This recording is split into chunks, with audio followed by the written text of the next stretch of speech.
two things having something in common in order for there to be a causal relationship. For example, if you're playing pool, you strike the cue ball, make the blue ball go into the corner pocket. How is it that the cue ball can transfer its energy and make that blue ball, upon collision, go where, more or less, you intend it to go? Well, the answer is basically that there's a point of contact. There's a place these two balls occupy, a nearby coincident position in space and time. We can understand how energy can be transferred. The balls share something in common. They're not identical, but they have things in common. Reject arbitrary justification. Reject an explanation where reason supporting it can equally support rival explanations. How often have you heard this one? Well, Scripture testifies to the existence of God, and if it's Scripture, it must be true. Any other religions have their Scriptures too? I mean, are you relying on a general principle that if a religion has Scripture, it must be true? Congratulations, you just proved all scriptural religions true. You didn't really help your case for the Bible here, folks, right? So reject explanations that just don't do the work that it is claimed that they will. Reject unjustified exemptions. This is a very handy rule, especially when you get into the nuts and bolts of some theological explanations. I'll give one example of it in a minute. The basic idea is reject an explanation requiring a special exemption from a needed rational principle. The classic case is a 4-year-old saying, oh, God made the universe. Okay, being a 4-year-old and having the beginnings of what we would expect to be common rationality and sanity, will immediately say what? Well, God. Who made God? That's a good question, right? Well, the theologians are ready for an answer. God, it turns out, is, the one thing that doesn't require anything else to create it. Well, how convenient for this God. In other words, everything else requires something in order to explain its origin, except God. Don't ask questions about God. Don't look there. A little too convenient. Religion really is only in the business of increasing mystery. Religious people offer these theological rationalizations, and they can appeal to intelligent people. They need defusing. And the diffusion required is, of course, an intellectual counter-argument, a counter-diffusing. But we've all heard this argument, the mystery argument. God is out there in the deep mystery, you know. There's some things that science will never know. There's mysteries out there behind the Big Bang. You can't prove otherwise, challenges the religious person to the atheist, right? You've heard this one. But if you think about it, we're witnessing here some violations of the common sense rules of ordinary sanity we expect out of everybody. For example, the supernaturalists just can't label the mystery as God by rule number 1. You're just doubling the mystery. If it's a mystery, you don't know what it is. Why put a happy face on it? The supernaturalist can't prove that God exists out there in the mystery instead of just more nature. It may be, for all we know, and indeed science is bearing this out, that as far as science goes, we're finding more and more nature. Why not just more nature, no God?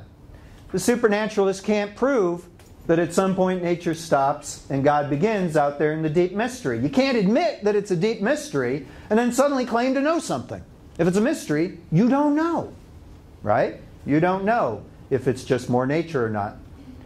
The mystery itself can't decide between supernaturalism and naturalism by Rule 5. In other words, Rule 5 would point out that the supernaturalist would be requiring some special arbitrary help for God, not entitled to it, violation of rationality. When you're dealing with mystery, skepticism towards the supernatural is more reasonable. And indeed, that ends up in the atheist position. Unable to believe in God, there's just not enough evidence. The proper thing to be is to be skeptical. Now let's look at another very common argument for God to see how the application of these basic rules of rationality work. The creation argument, right? Only a God explains the universe's origins. There must be a God out there behind the Big Bang. Oh, really? Well, let's look at this. This must be a very special God. In order to prevent the, well, who made God, the theologian has to claim that this God has itself no origin. It's timeless, it's eternal, infinitely old, or beyond time, right? So it doesn't need more explanation. Well, it can't avoid Rule 6, but it falls into a different problem. Again, perhaps there is just more nature behind and beyond the Big Bang. And indeed, cosmologists are fearlessly, as scientists always do, trying to explore what may explain the origin of our Big Bang. It needn't remain a mystery. Science doesn't like mystery anymore.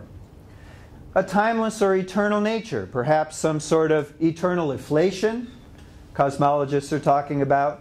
Perhaps our universe was created out of a prior universe, and it may be a chain going infinitely back of prior existing universes. Many wild speculations, and no naturalist, scientist, or atheist need definitely say that we know this is the case. But if cosmologists are exploring it, it may be the case. And it's up to the supernaturalists to prove that it isn't the case if they want to try to prove God. Can they do this? No, they can't. Justifications for needing a creator equally support an eternal nature hypothesis. So supernaturalism can't prove it's the only way to explain the universe. Furthermore, even if we took a creator God seriously for just a minute as a possible explanation, we again find violations of the basic rules of rationality. Divine properties on the one hand and natural properties on the other are too different for any causal relationship. The supernaturalist defines God as being so completely different from nature.